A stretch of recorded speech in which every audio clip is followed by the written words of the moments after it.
परम सम्मानित मंच एवं प्यारे साथियों, शहीदों का सम्मान एवं विद्यार्थियों का वार्षिकोत्सव दो आयामों वाले इस कार्यक्रम में मैं लक्ष्मण बिश्नोई विद्यार्थियों से जुड़ा एक गंभीर विषय लेकर प्रस्तुत हुआ हूं। विचारों की अभिव्यक्ति में कहीं कोई त्रुटि हो तो क्षमा करें। मान्यवर, भीगती मसों और फूलती नसों के दिनों में अपने घर से सैकड़ों किलोमीटर दूर एक छोटे से 10 बाई 10 के कमरे में निपट अकेला बैठकर रो रहा एक किशोर अपने मन मस्तिष्क में चल रहे झंझावातों चक्रवातों को झेल रहा होता है, अपनी मनस्थिति को कोस रहा होता है। किसी छोटे बड़े सपने के खत्म हो जाने के कारण हर वक्त खुद को हीन समझ रहा होता है और उसके बाद वो एक ऐसा फैसला लेता है जिसे लेने का उसे कोई हक नहीं है। मान्यवर, वो एक खत लिखकर छोड़ता है, फिर इस दुनिया को छोड़ देता है। वो अपने आखिरी खत में लिखता है कि मेरे पास दूसरा कोई विकल्प नहीं बचा था, यही एकमात्र समाधान है, मैं आत्महत्या कर रहा हूं, मुझे माफ करना। और यह कहकर वो मर जाता है। मेरा आज का विषय उस आखिरी खत का जवाब है कि आत्महत्या कोई समाधान नहीं है। मान्यवर, सोचिए, जरा सोचिए, किसी कमरे में एक पंखे से एक रस्सी बंधी हुई है, उस पर एक लड़का लटक रहा है, उसके निर्जीव शरीर के निर्बल और शक्तिहीन हाथ पैर हवा में झूल रहे हैं, आंखें फटी हुई है, गर्दन की नसें टूट चुकी है और गालों पर आंसू की कुछ बूंदें सूख कर जमी हुई है। मान्यवर, वो लड़का एक बार के लिए तो मर गया, लेकिन उसकी फटी हुई आंखें उसकी मां का फटा हुआ कलेजा बनकर जिंदा रहेंगी। उसकी गर्दन की टूटी हुई नसें उसके बाप के दिल के टूटे हुए वो तार बनेंगी जो अब कभी झंकृत नहीं होंगे। गालों पर सूख चुके आंसू के बूंदें उसकी बहन की आंखों से हरदम बहा करेंगी और उस निर्जीव शरीर के निर्बल और शक्तिहीन हाथ पैर जो हवा में झूल रहे हैं उसके भाई की हिम्मत को जिंदगी भर तोड़ा करेंगे। और एक अल्पकालीन आवेश के कारण लिया गया उसका यह निष्ठुर निर्णय उसके जैसे लाखों युवाओं को इस तथा कथित समाधान के लिए प्रेरित करेगा। मान्यवर, यह कैसा हल है? यह कैसा हल है जिसमें अपनों का बर्बाद होता हुआ कल है। खुदकुशी करने वाला इंसान खुद तो एक बार मर जाता है, लेकिन उसके यार दोस्त, उसके घर परिवार के लोग, उसके रिश्ते नाते के लोग बार बार मरा करते हैं। वो हर वक्त खुद को अपराधी समझते हैं और इस संतरास के कारण वो जीते जी मरे हुए के समान होते हैं। मान्यवर, मुझे यह विषय इसलिए उठाना पड़ा क्योंकि पिछले 2 साल में भारत में 4000, राजस्थान में 150, इस शहर में 9 और यहां तक कि इस महाविद्यालय में 5 विद्यार्थी खुदकुशी कर चुके हैं, जिनमें से 3 मेरे अजीज मित्रों में शामिल थे। और इनमें से लगभग 80% आत्महत्याएं छोटी मोटी अकादमिक विफलता के कारण किया गया आत्मघात थी। इन आंकड़ों से उठती हुई चीखें इस विषय की आवाज को उठाना चाहती है। डॉक्टर्स और मनोवैज्ञानिकों का यह कहना है कि अगर उन तक सही वक्त पर किसी प्रकार की मदद, सहानुभूति और मार्गदर्शन पहुंचता तो उनकी जान बचाई जा सकती थी। आंकड़ों का स्पष्ट मानना है कि 10 में से 8 आत्महत्याएं स्पष्ट संकेतों के बाद होती है। उन्हें उनकी बातें सुने। हमारे आसपास में हमारा यह नैतिक दायित्व बनता है कि जो हमारे आसपास में मानसिक तनाव से, मानसिक दबाव से ग्रसित लोग हैं, उनकी बातें सुने, उन पर विश्वास जताएं, उनकी हिम्मत बढ़ाएं। आत्महत्या मनचाही मौत नहीं है, ये अनचाही मौत है। मरना उन्हें भी अच्छा नहीं लगता, लेकिन घबराकर एक क्षणिक आवेश में यह निर्णय ले लिया जाता है। उन्हें यह बताएं कि ये कोई समाधान नहीं है। अब तो घबराकर ये कहते हैं कि मर जाएंगे, मरकर भी चैन नहीं मिला तो किधर जाएंगे। सही वक्त पर उन तक पहुंचाया गया मानसिक प्रोत्साहन उनकी जान बचा सकता है।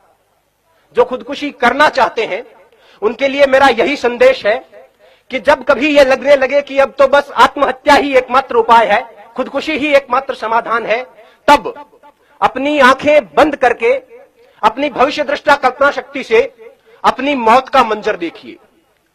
अगर सफेद कफन ओढ़कर जमीन पर पड़ी अपनी लाश के पास शुद्ध बुद्ध खोकर बेहोश हो चुके अपने मां बाप, रोती कलपती बहनें और दहाड़े मारकर चीखता भाई नजर आ जाता है तो उनके होठों के तबस्सुम को अपने जीने का बहाना बना लेना। अपने शोक, अपने सपने जो आपकी मौत के साथ किसी और मायने में पूरे हो रहे हैं, उन्हें पूरे करने को अपने जीने का बहाना बना लेना। अपनी कला को विस्तार देने को, आगे के जीवन को निहार लेने को, दूसरों को उपकार देने को कोई भी बहाना बना लेना। जीने के बहाने लाखों हैं। अगर फिर भी कोई बहाना ना मिले तो जैसे बचपन में मास्टर जी की मार से बचने के लिए कोई बहाना गढ़ लिया करते थे, इस बार मौत से बचने के लिए बहाना गढ़ लीजिए, लेकिन मरिए मत। और वैसे भी अकादमिक विफलता कोई विफलता नहीं होती। विश्व नायक माने जाने वाले लोग कभी अपने अकादमिक क्षेत्र में सफल नहीं हो पाए थे। जिंदगी यहीं तक नहीं है, सफलता का पैमाना सिर्फ यही नहीं है। Mahatma Gandhi, Gurudev Rabindranath Tagore, Thomas Alva Edison, Newton, Steven Spielberg, Mark Zuckerberg, Sachin Tendulkar, Bill Gates अपनी स्कूल कॉलेज की परीक्षाओं में कभी सफल नहीं रहे थे, लेकिन जीवन में अपने अपने क्षेत्र में उत्कर्ष तक पहुंचे, पराकाष्ठाओं तक पहुंचे। अतः छोटी मोटी विफलताओं को दिल से न लगाएं, छोटे मोटे सपनों के पीछे जीवन बर्बाद न करें। गोपाल दास नीरज जी की पंक्तियां हैं कि छिप छिप अश्रु बहाने वालों, छिप छिप अश्रु बहाने वालों, मोती व्यर्थ लुटाने वालों, कुछ सपनों के मर जाने से जीवन नहीं मरा करता है। सपना क्या है? सपना क्या है? नयन सेज पर सोया हुआ आंख का पानी, और उसका टूटना जूं जागे कच्ची नींद जवानी। गीली उम्र बनाने वालों, डूबे बिना नहाने वालों, कुछ पानी के बह जाने से सावन नहीं मरा करता है। चंद खिलौने खो जाने से बचपन नहीं मरा करता है। कुछ दीपों के बुझ जाने से आंगन नहीं मरा करता है। कुछ मुखड़ों की नाराजी से दर्पण नहीं मरा करता है। कुछ सपनों के मर जाने से जीवन नहीं मरा करता है। जय हिंद, जय भारत, वंदे मातरम। रुक जाना नहीं तू कहीं हार के, कांटों पे चल के मिलेंगे साए बहार के। रुक जाना नहीं तू कहीं हार के, कांटों पे चल के मिलेंगे साए बहार के।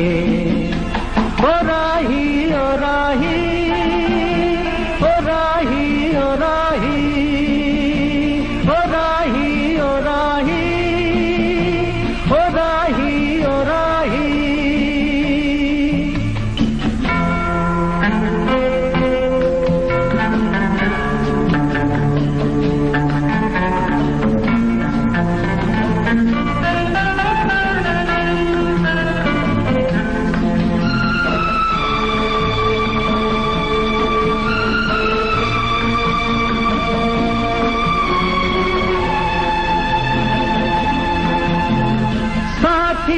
कारवां है ये तेरा इम्तिहान है, साथी न कारवां है ये तेरा इम्तिहान है।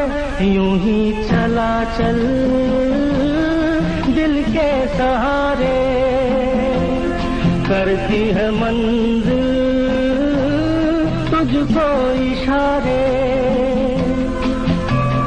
देख कहीं कोई रोक नहीं ले तुझको पुकार के। ओ राही ओ राही ओ राही ओ राही।